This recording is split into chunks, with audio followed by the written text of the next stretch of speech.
Сәлем қыздар, біз бүгін сіздермен чак-чак дайындаймыз. Өте оңай жасалады. Бізге қажетті заттар 3 жұмыртқа, жарты чайный ложка сода және керегінше ұн қажет. Ең алдымен ыдысымызға жұмыртқамызды салып, үстінен содамызды салып, араластырып аламыз. Барлығын жақсылап араластырып болғаннан соң, үстінен ұнымызды салып, жұмсақ етіп қамыр илейміз.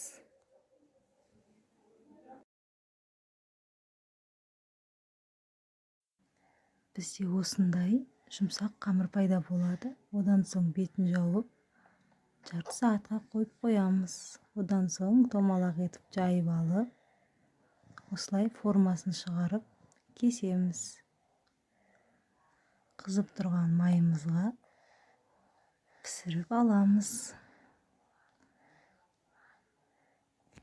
Сарғайып, қызарып, көтеріліп, әп-әдемі болып піседі.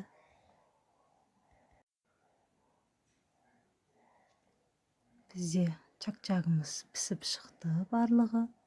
Енді үстінен сгущенкамызды құйып, араластырамыз. Осымен біздің чак-чагымыз дайын. Барлықтарыңызға ас болсын. Лайк басып, комментария жазып, тіркеліп кетуді ұмытпаймыз. Любой смайлікпен бағасын беріп кетіңіздер.